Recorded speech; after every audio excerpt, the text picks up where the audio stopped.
Friends, मेरा नाम है जतिन और स्वागत है आपका हमारे चैनल द अवधूत आनंद में।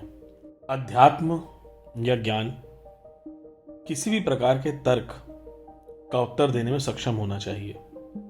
एक सच्चे साधक या जिज्ञासु जीव को ऐसे गुरु, धर्म, पंथ या पद्धति का चयन करना चाहिए जो कि तर्कपूर्ण रूप से उसके सभी प्रश्नों के उत्तर दे सके।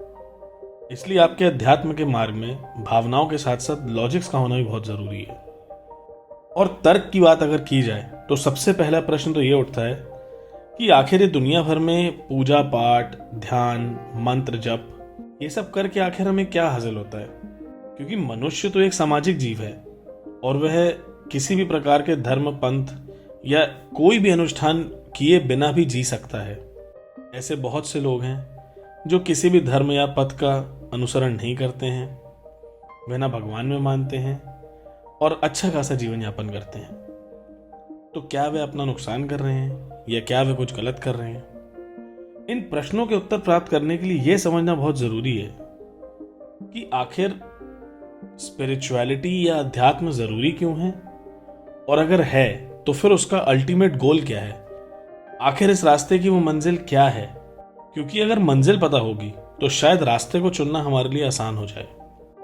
दोस्तों, स्पिरिचुअलिटी, माइथोलॉजी और एनर्जी साइंस के अकॉर्डिंग देखा जाए तो मनुष्य बनने से पहले हमारी आत्माओं को और भी कई योनियों में जन्म लेके यहां तक पहुंचना पड़ता है। ये एक सतत प्रयास है आत्मा के उत्थान का, आत्मा के डेवलपमेंट का, हमारी सोल के एवोल्यूशन का। ऐसा माना जाता है कि सिर्फ मनुष्य की देह में रह के ही हमारी जो सोल है, हमारी जो आत्मा है, वो इवॉल्व हो सकती है, वो रियलाइज हो सकती है, वो साक्षात्कार प्राप्त करके इस जीवन और मृत्यु के बंधन से मुक्त हो सकती है। अगर आप विज्ञान या साइंस को भी देखें तो वहां भी ऐसा पता चलता है कि मनुष्य बनने से पहले हम बंदर थे और उसके बाद धीरे धीरे हमारा फिजिकल और मेंटल डेवलपमेंट हुआ और इस एवोल्यूशन के बाद हम इंसान बने। और ऐसा केवल मनुष्यों के साथ नहीं है, इस धरती पे सभी जीव जंतु हर दिन अपने एवोल्यूशन, अपने डेवलपमेंट के लिए कुछ ना कुछ करते रहते हैं।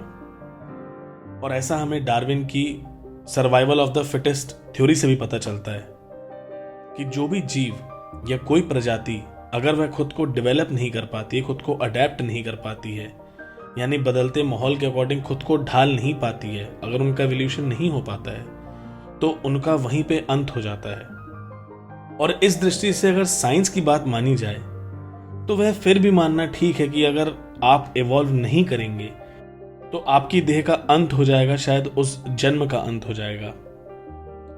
किंतु अध्यात्म कहता है कि इवॉल्व नहीं होंगे तो बार बार जन्म लेना होगा, जब तक कि आपकी आत्मा परमात्मा से मिलने योग्य ना हो जाए, जब तक हमारा सेल्फ रियलाइजेशन नहीं होगा, जब तक हम बंधन मुक्त नहीं होंगे, जब तक हम विचार मुक्त नहीं होंगे, जब तक हमारी सुप्तावस्था में पड़ी हुई शक्ति परम शिव से नहीं मिलन कर लेगी, तब तक हमें बार बार किसी न किसी रूप में जन्म लेना पड़ेगा।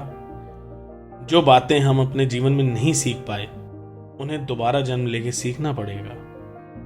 और इसीलिए मैं खुद अध्यात्म को साइंस से ज्यादा एडवांस और डेवलप मानता हूं।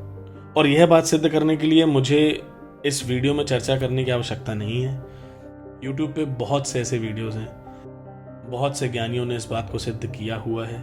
फिर चाहे वो जीरो का आविष्कार हो या फिर एस्ट्रोलॉजी हो, धरती से सूर्य की दूरी हो, या और भी ऐसे बहुत से सिद्धांत हैं जो अध्यात्म के जरिए हमारे ऋषियों ने, हमारे मनीषियों ने साइंस से बहुत पहले डिस्कवर कर लिए थे। तो यह बात तो तय है कि एवोल्यूशन इज मैंडेटरी। पर अब जो दूसरा प्रश्न उठता है वह यह है कि इवॉल्व तो हम सांसारिक रूप से भी हो सकते हैं। अगर आज मैं विकसित होना चाहूं तो आध्यात्मिक दृष्टिकोण से ही विकसित होना क्यों जरूरी है? मैं सांसारिक रूप से भी तो विकसित हो सकता हूं, वह भी एक विकास है। आप अच्छे परिवार का पालन पोषण करें, अपने लिए एक अच्छे जीवन का चयन करें, आपका लाइफस्टाइल काफी अच्छा हो, आपका स्टैंडर्ड ऑफ लिविंग काफी एलीट, काफी सोफिस्टिकेटेड हो, वह भी एक एवोल्यूशन है, वह भी एक डेवलपमेंट है। किंतु क्या उसमें आपको सुख प्राप्त होता है?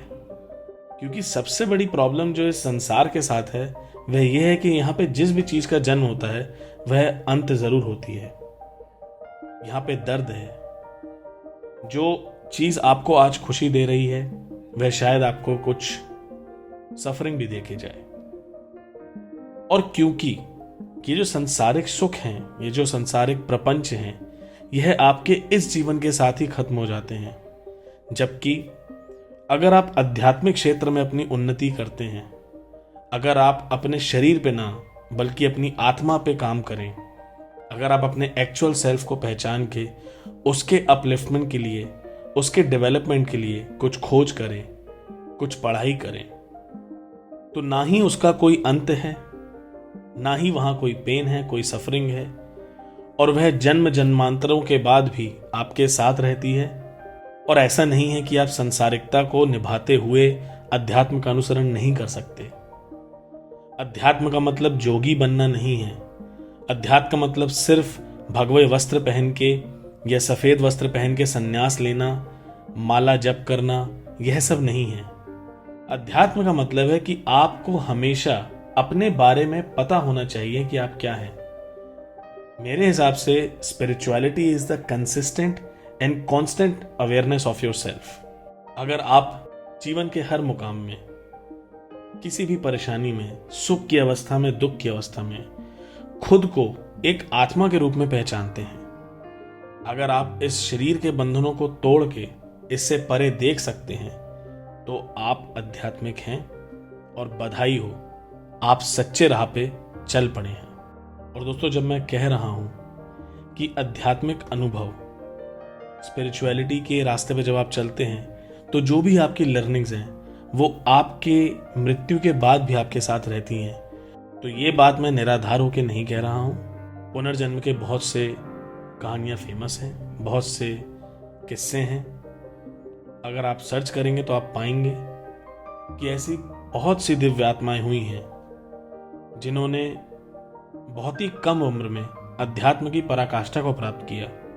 और वह इसलिए संभव हो सका क्योंकि वो पिछले जन्म में ही सब कुछ अचीव के आ चुके थे। कहीं थोड़ी बहुत कोई कसर रह गई थी जो कि जन्म के साथ ही उनने वह पूरी करी, और इसलिए बहुत ही कम आयु में वे अध्यात्म की पराकाष्ठा को प्राप्त हुए। 4 से 5 साल की आयु में ईश्वर को प्राप्त हो गए। और ऐसे एक उदाहरण नहीं, बहुत से उदाहरण हैं। तो दोस्तों, अगर कम शब्दों में आज के इस टॉपिक को कंक्लूड करना हो तो 2 बातें समझ लेना बहुत जरूरी है। पहला, कि अध्यात्म आपके लिए चॉइस नहीं है, यह हम सबके लिए मैंडेटरी है। अब आप चाहें तो उसे इस जीवन में अपनाएं, या 10 जीवन बाद अपनाएं, या 50 जीवन के बंधनों के बाद अपनाएं, पर बिना अध्यात्म का अनुसरण करे आप इस बंधन से मुक्त नहीं हो सकते।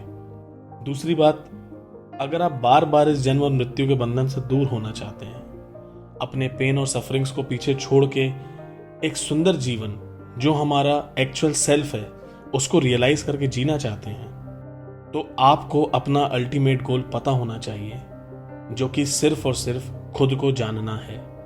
इसके लिए अलग अलग योगियों ने, अलग अलग महात्माओं ने अलग अलग मार्ग बताए हैं, अलग अलग उपदेश किए हैं। और जरूरी नहीं है कि आप किसी धर्म का अनुसरण करें तभी आप खुद को जान सकते हैं। अगर सिर्फ आप एकांत में खुद की एक्टिविटीज को ऑब्जर्व करें, आपका शरीर कैसे बिहेव करता है, ऐसी कौन सी प्रतिक्रियाएं हैं जिसमें आपका शरीर कंफर्टेबल रहता है, ऐसे कौन से बिहेवियर्स हैं, ऐसी कौन से रिएक्शंस हैं जिसमें आपकी बॉडी अनकंफर्टेबल हो जाती है, तो मेरा ऐसा मानना है कि आप कहीं ना कहीं खुद को जानने के लिए आगे बढ़ चलेंगे। और जब आप इस मार्ग में आगे बढ़ने के लिए एक कदम उठाते हैं तो प्रकृति खुद आपके लिए रास्ते खोलेगी। सिर्फ और सिर्फ आपकी इच्छा शक्ति की जरूरत है।